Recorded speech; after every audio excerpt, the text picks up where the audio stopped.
So it's the dead of the winter.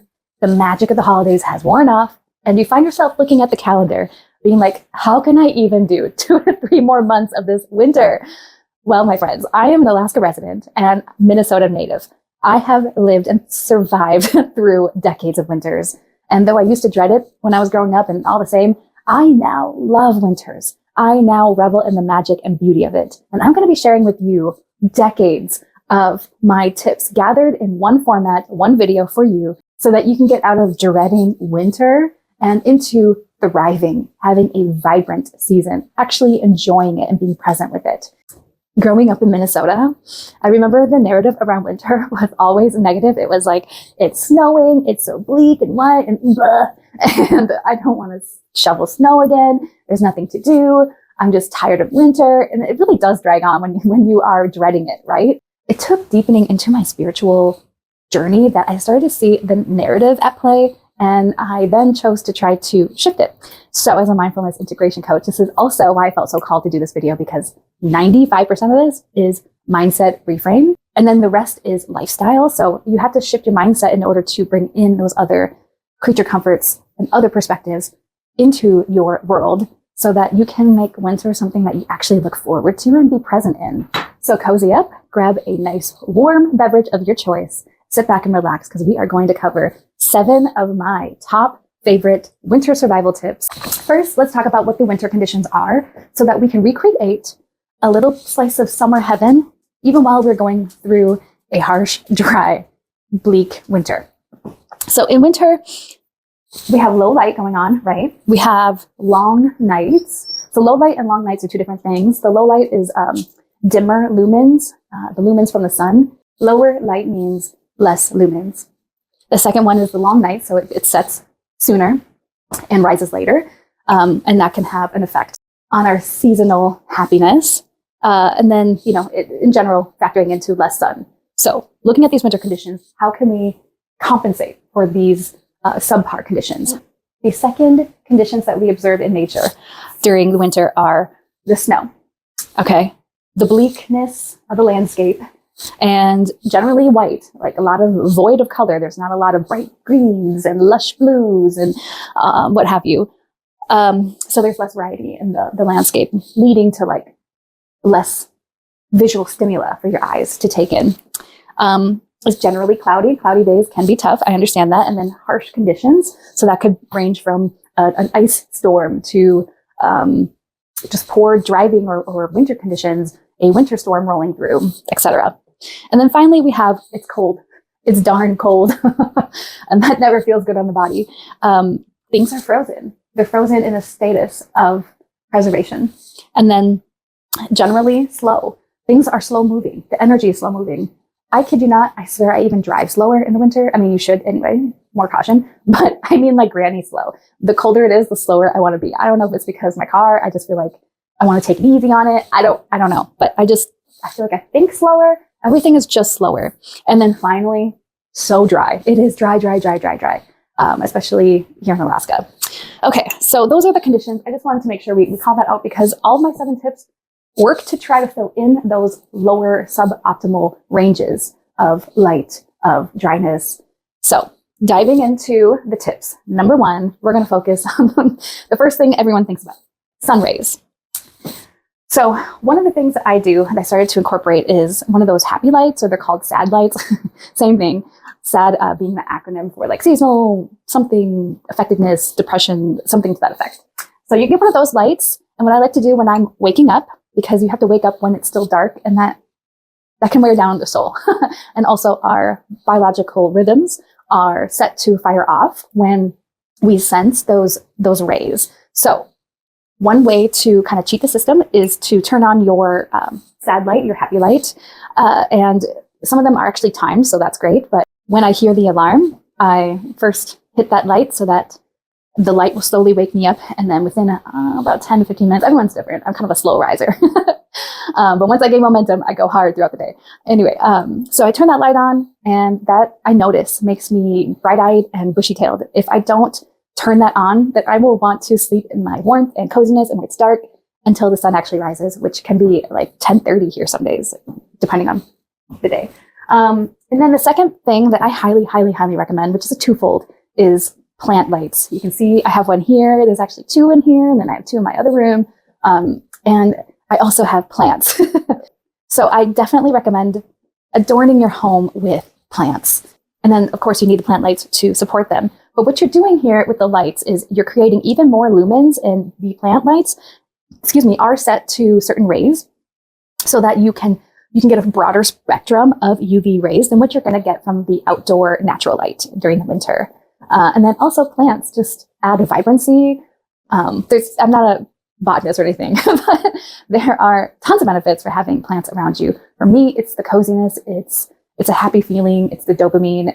I love plants. And I don't necessarily create a jungle per se in my house, but I do like a healthy dose of plants in every spot I can. There's probably 50 in the lower part of my room here. So plants. They will make you feel like what winter, you can create a feeling of summer and spring within your own home, in your own sacred space. And the second one is grounding. This one is an important one because we can't just walk outside in the cold barefoot and get the benefit of earthing. If you're not sure what earthing is, it's just in quick terms, it's an energetic exchange that you have with Mother Earth Gaia. We are positively charged. She is negatively charged. Therefore, interacting with one another, we receive benefits. We receive a host of benefits, physically, mentally, emotionally. Biggest one is stress reduction and overall well-being. So I think I linked that in a different video, but if not, just type the word grounding below, and I'd be happy to send you the link to a wonderful documentary that talks all about earthing. But going back to the grounding, this is, to me, critical for well-being. And it is something that we can't easily do during the winter. So the cheat code is get yourself a grounding mat. What does that look like? Mine looks like this. It's this black piece is some sort of a conduit, and this cord is what plugs into the outlet. Now, if you're familiar with the outlet in the US, we have the two lines and then the circle below for each outlet. The circle below is the grounding circuit. This prong plugs into that grounding circuit, which is grounded into Mother Earth Gaia's. She's a huge battery, right? We are positively charged. She's negatively charged. So then we get that benefit of closing our circuit, if you will. And since this black mat is a conduit, when this is plugged in, bada bing, bada boom, you're grounded into Mother Earth Gaia's energy. You just have to stand on it, or whatever the mechanism is. Your hands and your feet are one of the best conduits in the human body for receiving energy transference. So bada bing, bada boom, that's your grounding solution. I like to go to my standing desk and stand on that and work for several hours to receive the benefits. So definitely important for overall health and well-being. And I notice when I'm not grounded. Trust me, I notice. The second part is the energetic practice of grounding. I have my own signature one that I do that has come to me throughout the years. I do know I have to do a video about that. I'm so eager to share it with you guys. Seriously, I've worked on it for like the last 5-6 years. So I'm really happy with it, and it is super juicy. I do the energetic practice of grounding, which is kind of mindfulness and energy work. And then I stand on the grounding mat as a bonus. And afterwards, I just feel so tuned in, tapped in, and I feel juicy. So definitely helps me stay vibrant. The third thing, I'm kind of just skipping over, but I really want to address some of the more physical and like body factors of replenishing what is kind of lost or dimmed out during winter. And that third thing is water and heat. It is dry out there and cold. So how do we compensate for that? My number one favorite one is a steam room and or a hot tub. I can't stress this enough. And that is why, like in Norway and Iceland and some of the cold regions of this world have invented these types of machines for this purpose. You can do a sauna. It's okay if it's a dry sauna because you're sweating. You want to get yourself into warm water or do extra baths. When I didn't have access to these things, I used to take a bath every single night. And that's not like me. I don't normally do that, but just to get the warmth in the water, I would do that. Similarly, a pool, indoor pool time is always a fun time, especially with the family. This was like, again, growing up in Minnesota, we didn't have access to a lot of great activities. So it was always a fun family time. We all loved going to the pool, and all 6 of us would just have a heyday. And it's important to find activities in the winter, especially for play. So that's why I took the time out to like highlight the pool one, even though It may not be heated. If it's heated, even more bonus. But if it's not, get yourself some playtime. Get in touch with your inner child, and you'll be happy. The other two I listed here is definitely continue to hydrate to your best of your ability. Okay, it's always a good idea. And then last but not least, humidifier. I don't know if you can see my humidifier here. I try to get it into the frame so I could work in some props in this video. But a humidifier is, for one, my plants love it. I have a Monstera here that just loves it. And then secondly, it adds more moisture to the dry environment. So there you go. Then your skin is going to feel a little bit of a benefit. I'm a sucker for ambiance and mood, vibes, and I just love that it totally sets the vibe. So that's one of my top favorites as well. And then speaking of vibes, that brings us right into the next one. The word I want to introduce to you, if you haven't heard it before, is hygge. That is right, hygge. And it is a Danish word invented by the Danish. It is all about creating an environment of warmth and coziness. And I think of it as an art because there's all different things that you can put into the mix. But the art of hygge is a perfect way of like embracing the season and finding the good in the season. Only in the winter do I love the snuggles and the comfort of a warm fuzzy blanket and fuzzy socks and fuzzy slippers. Like, there's no word that better describes it than hygge. I think even the word itself sounds like a hug. So that is one big thing I wanted to point out because you can have fun with this. Some of the top accessories that I add into the mix is number one, candle warmth. I love to light me multiple candles, and that dim natural lighting from outdoors really makes the glow even more. Mwah. The other one is fire, like a fireplace, having a fire on, or even, since I don't have a fireplace down here, I just flick on the Yule log channel. Our brains are so hardwired to fire off feel-good chemicals like serotonin and dopamine when we see and experience fire. So that's also a good one to add coziness, warmth, and mood. The next one, cozy socks and slippers. Can't get enough. Then throughout the day, I pepper in as many hot teas or warm beverages. I do mix it up. I like to create my own lattes, and I also am a sucker for soup, even in the summer. It's like my go-to lunch. I love soup. So I just love these warm, liquidy type of beverages and hearty type of foods that just go down into your belly and make it all warm. You could also cozy up to a good book, or like cozy into a nook in your house or a warm, comfy couch. And another thing you can do, warm, cozy, fuzzy blankets. I can't tell you how much I love the feeling of soft, comfy blankets on me. There's no words. It's a creature comfort beyond explanation. So this is one of my favorite things, is a soft blanket. And you're probably going to laugh at me about this, but I turn it inside out and I put the fuzzy side on me. So I just feel that, and oh my gosh. So yes, I love this warm, cozy blanket beyond belief. It is my one piece of winter luxury for indoor hygge, and it just makes me feel like a winter goddess queen. I absolutely love it. So that, my friends, is the art of hygge, the art of finding cozy creature comforts and connection in your space. And you'll be like, I'm so ace in winter. Okay, so far we've covered a lot of indoor hacks to your space to address the cold, the dryness, and the low light. So let's get into one of the big ones that is important for your overall well-being no matter what season, and that is activities. It's going to be a winter activity. I highly recommend finding at least one outdoor winter activity that you love, that you will do at least daily. Now, it doesn't have to be something major. You can start with longer walks or walking your dog more often. But I highly recommend at least finding one. And you can explore a little bit if you need to. It took me a couple of years to finally find cross-country skiing. And it turns out that it's like one of the best workouts because it's a full body workout. And in some cases, I've been able to bring my husky dog, which, by the way, another side tip is if you live in these colder regions, get yourself a husky dog who is going to draw you out into the winter more. And there's zest for, winter is them in their element. So their zest for this kind of season is infectious. I love seeing him play and be exuberant in this time. And it definitely stimulates more play within me than when I didn't have him. And having him require me to walk him an hour a day has at minimum. That's what I do anyway. I've been able to witness even more natural phenomenons that I would have otherwise missed.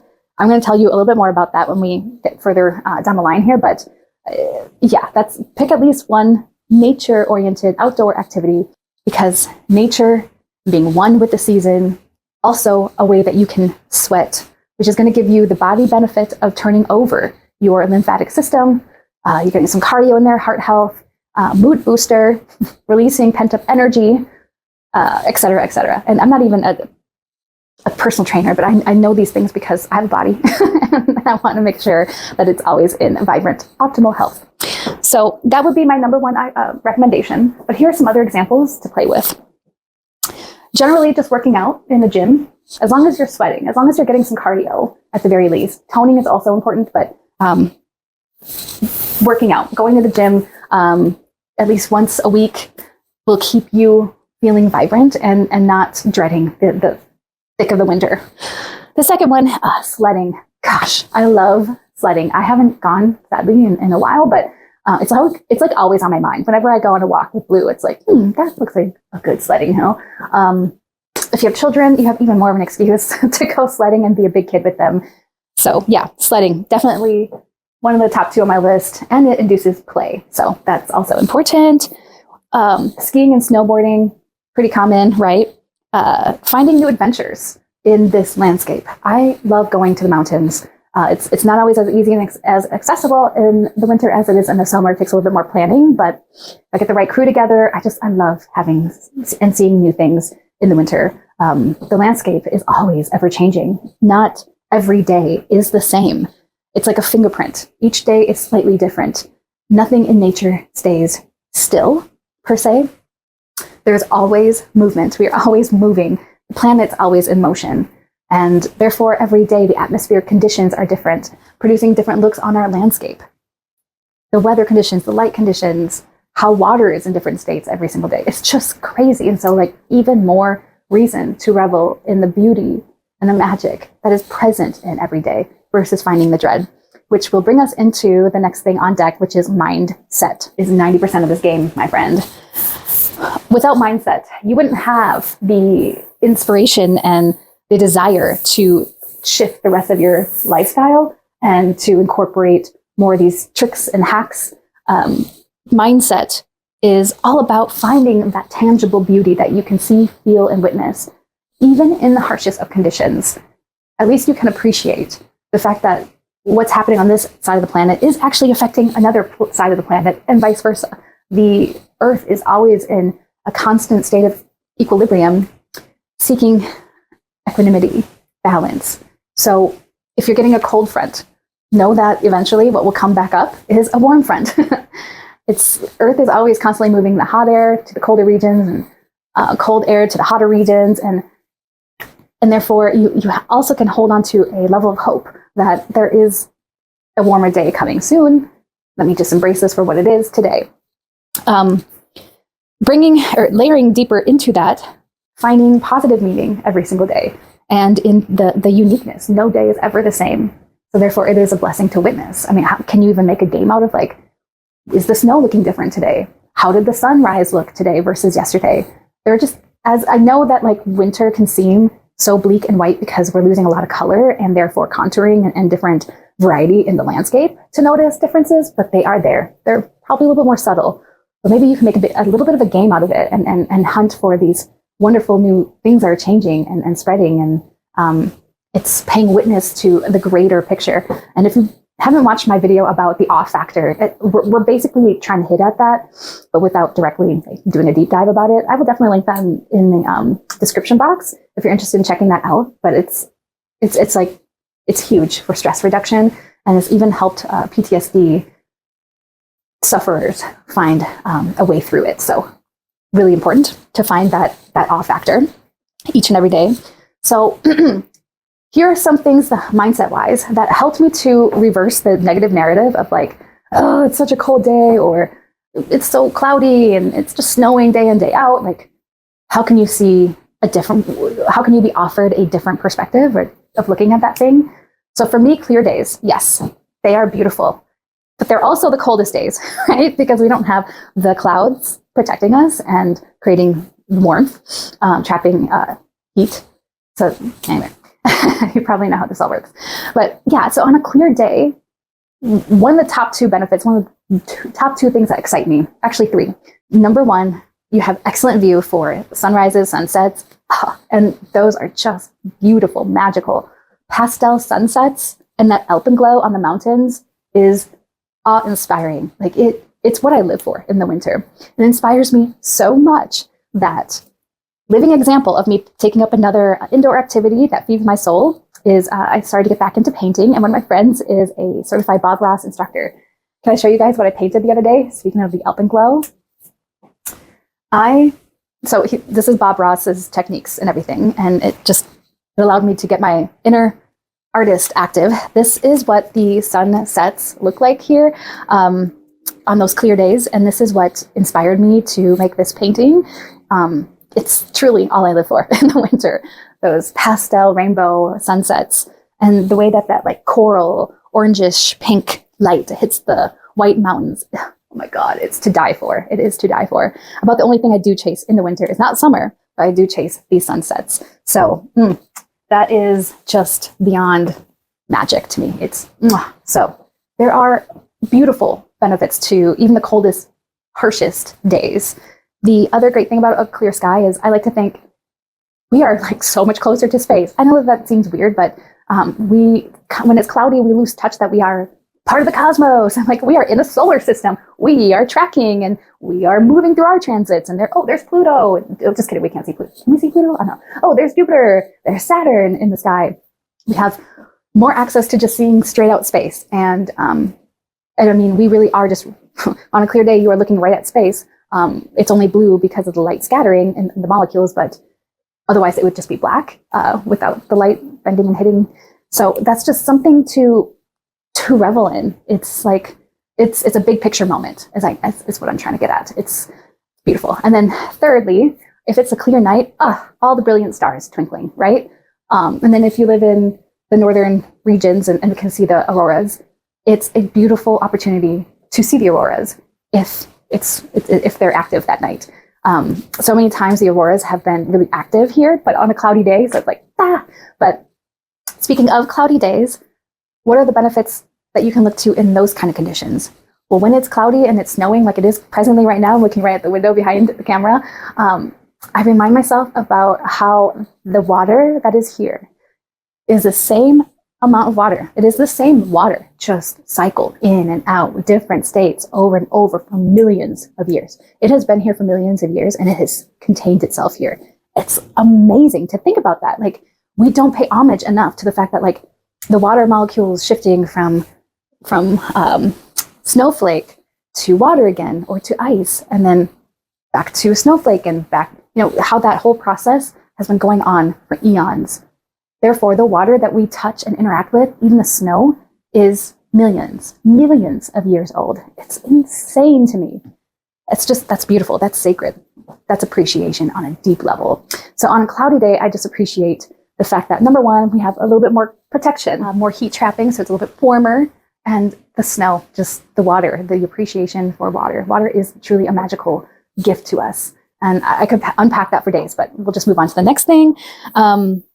Water and light magic. Oh my gosh. I'm going to try to show you a couple photos. I'm going to show you a couple photos. So there was this really cool phenomenon that happened one time when I was driving, and it only happens in the rarest condition, and it's kind of fleeting. It only lasts a little while. So what happens is when it's super, super, super cold, we're talking like 0 to negative 14 degrees, the water molecules freeze and are suspended in air. This happens only, I think there has to be like a warm front surrounding it or something, but basically what happens is when there's a light source of a certain type of ray of light, it doesn't work for every type of light. It has to be like incandescent or something, or neon, I don't know. But when the water molecules interact with this light, it creates just a huge column, a huge pillar of light, and it ascends into the heavens for miles sometimes. When I first witnessed this, I was driving with my dog because we went on a walk, and this is why I'm so grateful that he draws me out into the winter and into these conditions more, because otherwise I would have missed it. I would have never known that this happens. Okay, so I was driving and I saw these columns of light. And I kid you not, my first thought was, the aliens are here. Mothership has arrived. The day of reckoning has finally come. Starseeds, if you know what I'm talking about, you know. But anyway, I literally thought it was evidence of UFO. It looked like straight up a tractor beam beaming right down into the land. I was stricken. I was like, what? So I chased this light. I followed it to the source. And then I started to see even more, like that one, and then that one. And as I got closer to the cityscape, and I found out it was these, where I finally traced it back to was a street lamp. And then I saw blue light. So then I chased that blue light, and I found out it was a Holiday gas station, and it was their blue neon that was causing that glow. It was just, it's crazy. And I hope you enjoy the photos that I showed, because it's just such a wonder. The other thing to, the other way that water and light interact in beautiful ways is water crystals. They are like sitting sometimes right on top of the snow, and they literally look just like quartz crystals. It's beautiful, magical, and amazing. And then on a more micro level of those water crystals, they can create glitter as you walk. And as a girl who's obsessed with like shimmery things, I just love walking when those conditions are outside, because when certain light sources hit it, you just see glitter, glitter, glitter, glitter, glitter, and it's glittering everywhere you walk. It's not talked about enough. So yes, winter has so many magical moments.